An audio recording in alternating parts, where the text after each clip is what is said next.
안녕하세요. 우리 채널 오시기를 환영합니다. 딸아이를 키우고 있는 30대 초반 아줌마예요. 같은 회사에서 지금의 남편을 만났어요. 20대 후반에 만나서 1년 반 정도 연애를 하다가 결혼하게 되었죠. 결혼 전부터 시어머니는 저를 탐탁치 않아 하셨어요. 이름 있는 산원대 대학을 나온 아들이 고졸 출신 격리인 저랑 만나는 게 못마땅하셨던 거죠. 하지만 자식 이기는 부모 없다고 죽어도 저랑 결혼하겠다는 아들 때문에 결국 시어머니는 백기를 들고 말았어요. 그렇게 저희는 어렵게 결혼하게 되었습니다. 아들 사랑이 극진했던 시어머니와의 마찰은 신혼 초부터 시작됐어요. 사사건건 제가 하는 건 못마땅해 하셨죠. 그러다 제가 임신을 하는 바람에 일을 그만두자 갈등은 더욱 심해졌고요. 가뜩이나 성에 안 차는 며느리가 일까지 그만두고 노는 꼴을 보려니 심사가 뒤틀어진 거예요. 한창 안정을 취해야 할 시기인데도 어머님은 절 식모처럼 부리셨어요. 툭하면 저더러 게으르다고 핀잔 주시고 부지런히 움직여야 태아한테도 좋다며 놀지 말고 일하라고 다그치셨죠.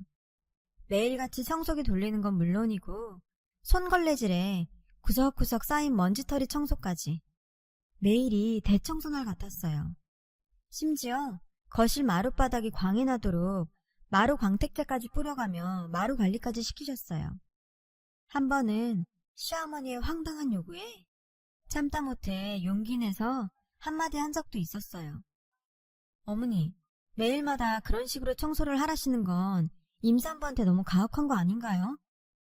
그러자 시어머니는 남편 잘 만나 팔 잡혔으면 적어도 집안일만큼은 완벽하게 해야 하는 거 아니냐며 오히려 절 타박하시더군요. 시어머니의 억지에 화도 나고 억울했지만 뱃속의 아이를 생각해서 꾹 참았어요. 그리곤 아무렇지 않은 척 천연덕스럽게 넘어갔죠. 그런 식으로 시어머니의 잔소리를 얼렁뚱땅 넘기기 위해서 시어머니가 올 것 같은 촉이 발동할 때마다 미리 준비를 했어요. 너무 힘이 든 날엔 도우미 이모님을 불러서 사전에 집안 청소를 말끔히 해두는 거죠. 그런데 시어머니의 참견은 비단 청소만은 아니었어요. 임신한 저에게 명절 음식 준비까지 떠넘기셨거든요. 명절 음식 준비는 일주일 전부터 공들여야 한다며 억지를 부리시면서 절 대갓집 머슴 부리듯 마구 부리셨어요. 그 바람에 전 평생 듣도 보도 못한 음식들을 명절 일주일 전부터 준비해야 했죠. 근데요, 사람 마음이 그렇잖아요. 똑같은 며느리인데 누군 일 많이 하고 누군 적게 하면 잘 지내던 사이에도 골이 생기는 거. 전 일주일 전부터 시어머니 잔소리를 들어가며 죽어라 일하는데 동서는 직장 다닌다는 이유로 명절 전날 와서 전이나 몇 점 붙이는 게 다였어요. 그나마 일찍 오기나 하면 말도 안 해요. 꼭 일 다 끝나갈 무렵 세상 일 자기가 다 한 얼굴로 오니 얄미운 거죠. 게다가 임신한 몸으로 시장 바다가 음식 냄새 맡아가며 일하려니 정말 죽을 맛이더라고요.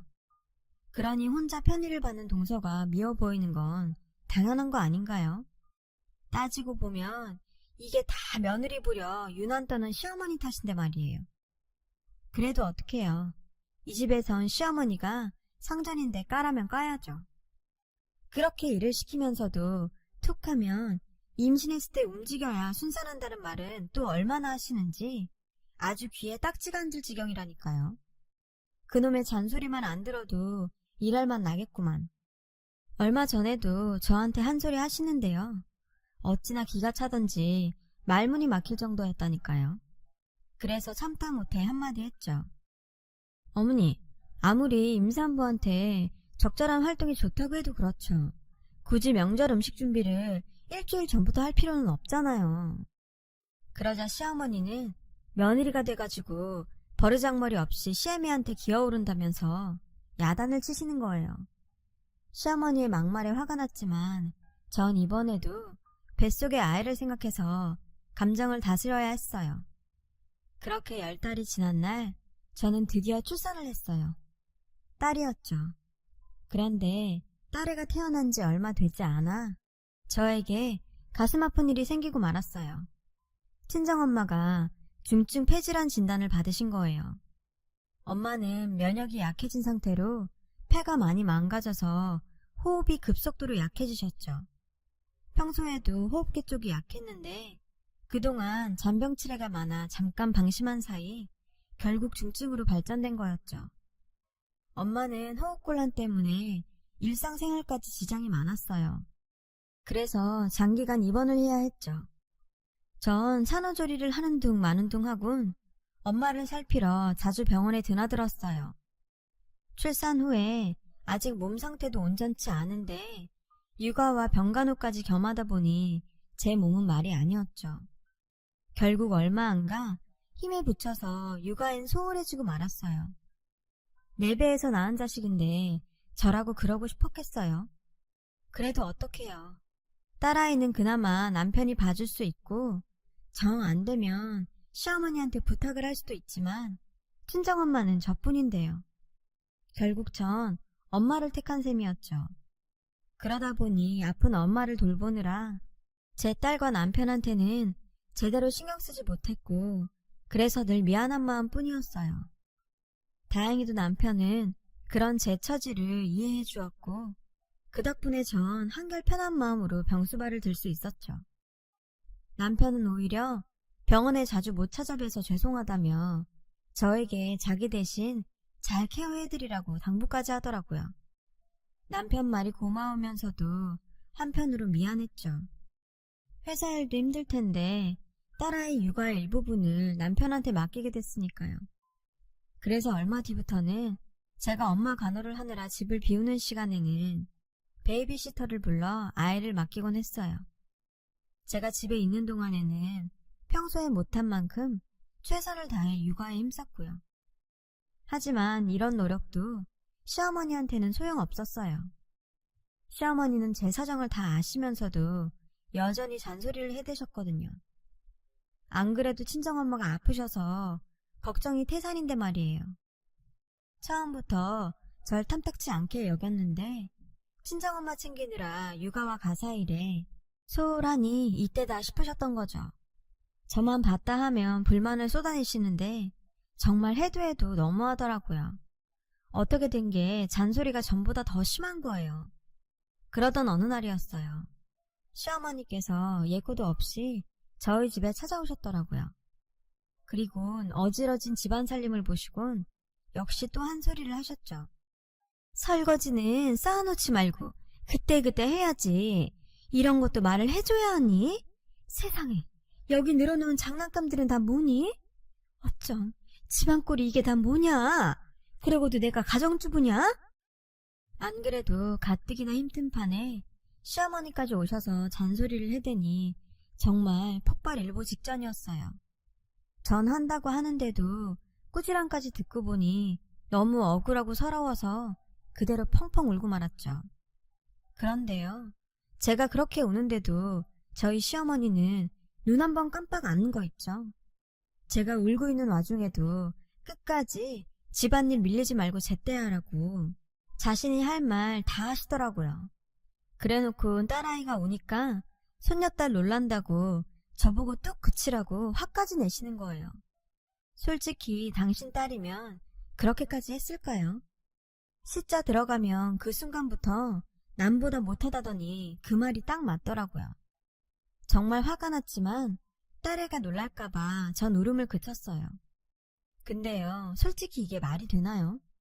아무리 시어머니지만 갑자기 자식 집에 찾아와서 사람 속을 이렇게 뒤집어놔도 되냐고요. 매번 이런 일로 감정은 상했지만 그렇다고 그럴 때마다 따지기도 그렇고, 게다가 시어머니 성격상 제가 따진다 해도 받아들일 뿐도 아니고, 암튼 말해봐야 제 입만 아프죠 뭐. 정말 사람 미치고 팔딱 뛸 노릇이었어요. 그런데요, 여기까지는 예고편에 불과했어요. 본편은 따로 있었죠. 시어머니가 저희 집을 찾아온 진짜 이유는요, 앞서 말씀드린 대로 저희 시어머니는 명절 일주일 전부터 명절 음식 준비를 시키거든요. 그 기간 동안 시댁에 들락거리면서 명절 음식을 해내야 하는데, 글쎄 이번엔 저 혼자 다 하라시지 뭐예요. 동서는 회사 일 때문에 바빠서 명절 당일에나 온다나 뭐라나. 정말 헉소리 나더라고요. 안 그래도 언제 어떻게 될지 모르는 엄마 상태 때문에 혼자 두기 무서운데 일주일 넘게 병실을 비우라니 말이 안 되잖아요. 그래서 저는 결국 시어머니께 사정하듯 말했어요. 어머니, 저희 엄마가 많이 편찮으셔서 입원해 계신 상태인 거 아시잖아요. 저 일주일이나 자리를 비우고 명절 음식 못해요. 이번 한 번만 어머님께서 이해해 주세요. 다른 것도 아니고 부모 병수발 때문이니 이번엔 어머님도 이해해 주시지 않을까 하고 드린 말씀인데 글쎄 뭘 하시는지 아세요? 너 왜 이러니? 너 결혼한 순간부터 우리 집 사람인 거 모르니?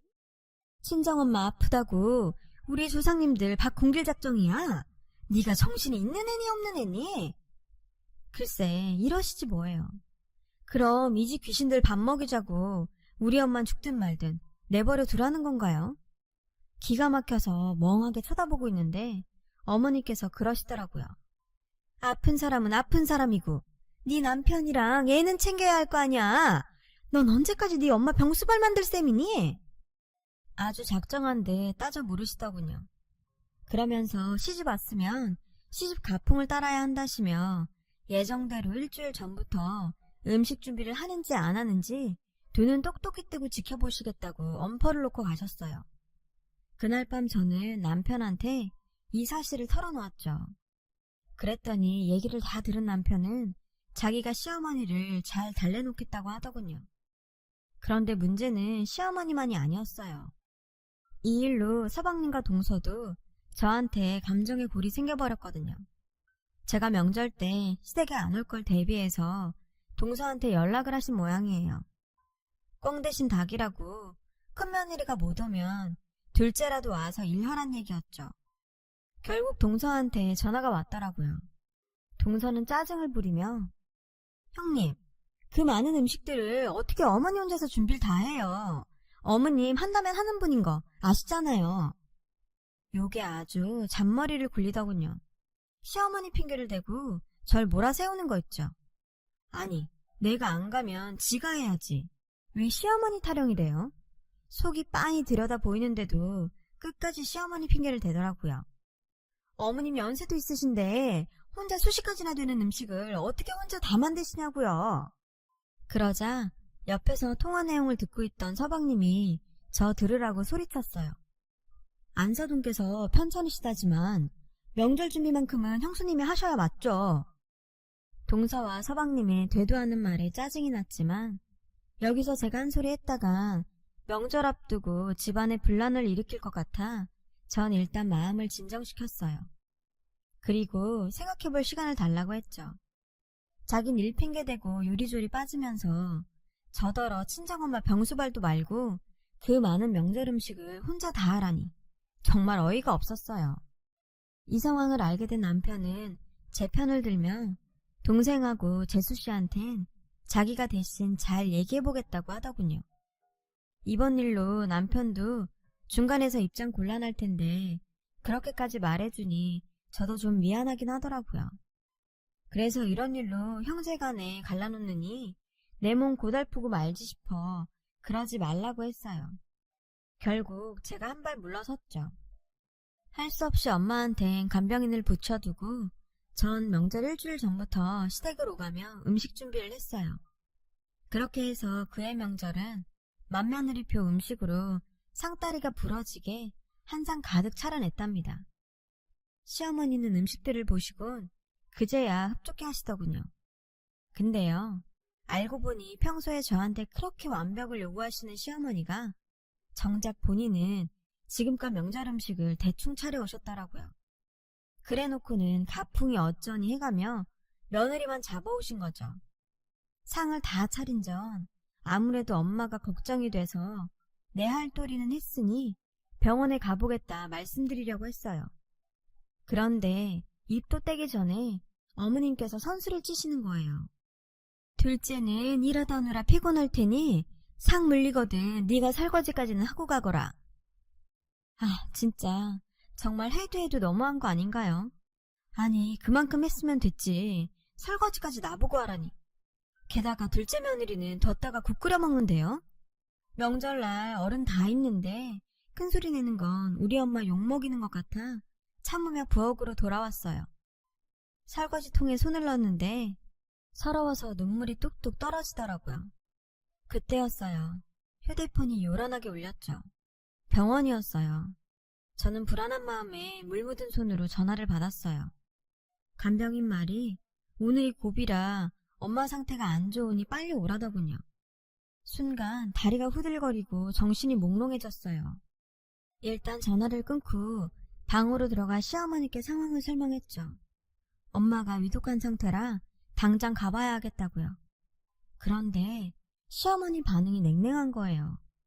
게다가 시어머니 옆에 앉아있던 동서는 어떻게 맏며느리가 명절날 중간에 빠지냐면서 헛소리를 하지 뭐예요.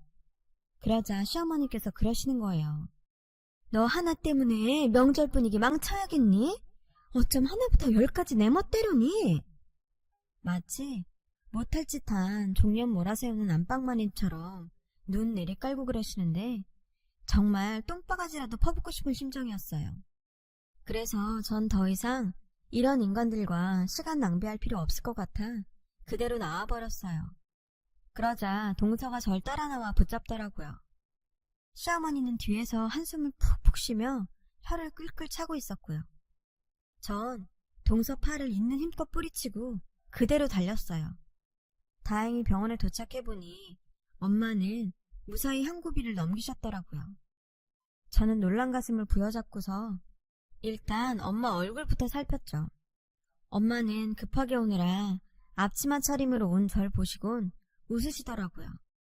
자신 때문에 놀랐을 딸을 안심시키려는 것 같았어요. 엄마는 아픈데도 오로지 제 걱정뿐이거든요. 우리 딸 엄마 걱정돼서 왔구나. 내 걱정은 말어. 엄마는 우리 딸만 행복하면 돼. 제 손을 꼭 잡으시며 말하셨죠. 내 딸이 행복한 게 엄마 소원이야. 명절인데 엄마 때문에 이러고 와서 어쩌니? 엄만 괜찮으니까 얼른 시댁에 가봐라. 저는 시댁에 잘 얘기했으니까 걱정 마시라고 했어요. 그 외에 무슨 말을 하겠어요. 저는 그날 밤을 꼬박 새며 엄마 곁을 지켰어요. 엄마 손을 꼭 잡은 채 말이죠. 며칠 뒤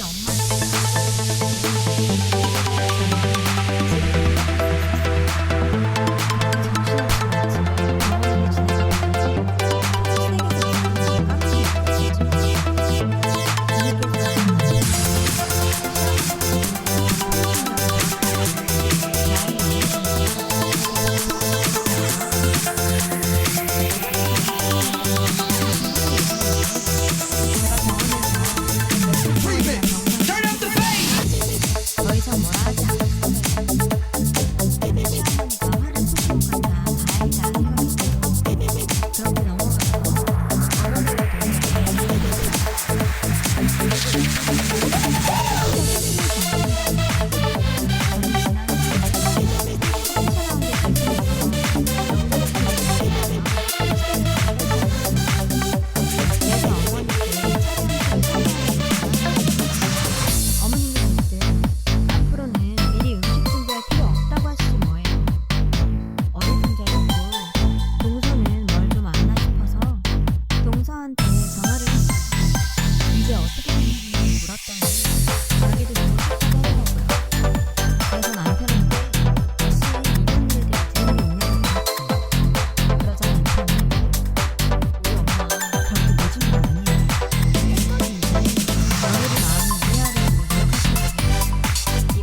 이상하죠. 주기적으로 찾아와 잔소리를 하시던 시어머니가 요 근래 들어 연락이 뜸하신 거예요. 툭 하면 전화해서 잔소리를 하시더니 전화도 안 하시고 불시에 쳐들어오지도 않으시고요.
안녕하세요. 우리 채널 오시기를 환영합니다. 그래서 저는 심경에 변화가 생기신 건가 싶어서 불안하더라고요. 그런데 얼마 뒤 남편으로부터 뜻밖의 소식을 듣게 된 거예요. 글쎄 어머님이 폐암 2기라지 뭐예요. 평소 시아버지께서 담배를 많이 피우셔서 아버님 건강 걱정은 했지만 어머님이 폐암에 걸리실 줄은 꿈에도 몰랐거든요. 어머님은 이게 다 아버님 탓이라고 믿는 것 같았어요. 아버님 때문에 간접흡연으로 폐암에 걸린 거다 생각하시는 거죠. 처음엔 그저 감기가 길게 가는 걸 거라고 생각했는데 약을 먹어도 차도가 없자 병원에 가셨다가 폐암 2기 진단을 받으셨다더군요. 이 일로 시어머니는 아버님과 대판 싸우셨고요. 하지만 이러니 저러니 해도 아플 때는 가족밖에 없다는 걸 아셨는지 다행히 아버님에 대한 원망을 푸신 모양이에요. 저는 시어머니가 폐암에 걸리셨다고 하니까 문득 그런 생각이 들더라고요. 저희 엄마가 폐질환으로 고생하실 때 그렇게 모질게 구시더니 벌 받은 게 아닌가 하고요. 그런데 남편의 얘기를 듣고는 이런 생각이 싹 사라졌어요. 글쎄 어머님께서 폐암 진단을 받으시기 전부터 저희 엄마 병문안을 다니셨다지 뭐예요. 물론 거기엔 비하인드 스토리가 있었지만요. 지난 설 연휴가 끝난 어느 날 어머님이 꿈을 꾸셨는데 돌아가신 어머님 모친께서 나타나 이런 말씀을 하셨다네요. 딸아, 나 살아 생전에 내가 얼마나 이 애미를 애틋해 했니. 그러니 너도 며느리가 지 애미 걱정하는 마음 조금만 헤아려 주려무나. 자식이 자기 부모 애틋해하는 건 인지상정 아니드냐. 어머님은 꿈에서 깨고도 그 말이 잊혀지지가 않더래요. 그제야 설 당일에 엄마가 위독하다며 뛰쳐나간 제 심정도 이해를 하게 되셨다나요? 그날 이후 어머님은 저 몰래 종종 저희 엄마 병실을 찾으셨나 봐요. 명절 당일 안 사돈이 위독하다는 말에도 기어이 절 잡아놓고 설거지까지 시키신 게 못내 마음에 걸리셨던 거죠. 그동안 친정엄마와 남편이 그 일을 제게 말하지 않았던 건 어머님 부탁 때문이었고요. 시어머님이 병문안 가신 걸 제가 알게 되면 그동안 제게 한 일 때문에 갑자기 부끄럽고 민망할 것 같다고요. 그래서 비밀로 해달라고 저희 엄마랑 남편한테 당부하신 거고요. 병문안 가실 때마다 몸에 좋다는 보약과 과일도 몰래 챙기실 만큼 저희 엄마를 많이 생각해 주셨더라고요. 그런데 막상 어머님이 병에 걸리시니까 남편은 안타까운 마음에 저한테 털어놓게 된 거라네요.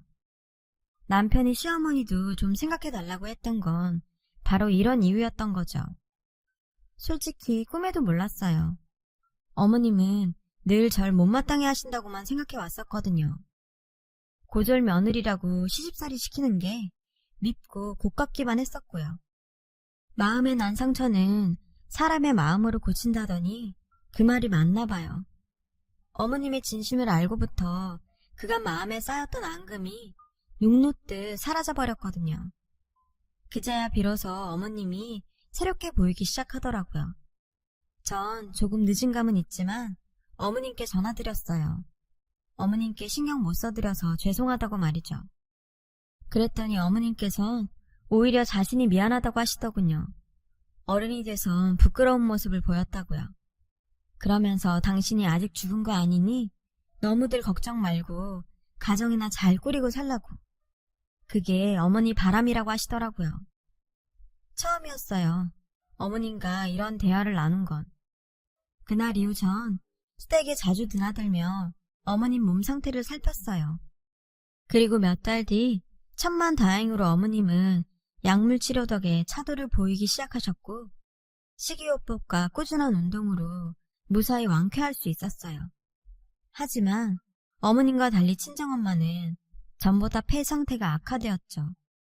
결국 이식만이 답인 상태였어요. 하지만 고생 끝에 낙이 있다고 기적처럼 친정엄마한테 맞는 폐를 이식받을 수 있었습니다. 그렇게 양가 어머님들은 비슷한 시기에 인생의 고비를 무사히 넘기셨고 덕분에 두 집안 모두 다시 웃음을 되찾게 되었죠. 어둡고 긴 터널을 걸어오면서 숱하게 흘렸던 눈물들이 솔직히 지금은 기억도 안 나요. 그건 아마도 지금의 행복이 너무도 값진 탓이겠죠. 결혼은 남자와 여자가 만나 가정을 이루는 게 아니라 서로 다른 두 집안이 만나 대가족을 이루는 일이라는 걸 일련의 사건들을 통해 경험했어요. 어렵게 얻은 우리 가족의 행복과 웃음은 다시는 잃지 않도록 앞으로도 서로 아끼고 보살피며 살아갈 겁니다. 여러분의 가정에도 복된 일들, 행복한 웃음이 가득하시길 바래요. 지금까지 제 사연을 들어주셔서 감사합니다. 여러분, 사연 댓글에 응원과 현명한 조언 부탁드려요. 좋아요와 구독은 저에게 큰 힘이 됩니다. 오늘도 좋은 일 가득하세요.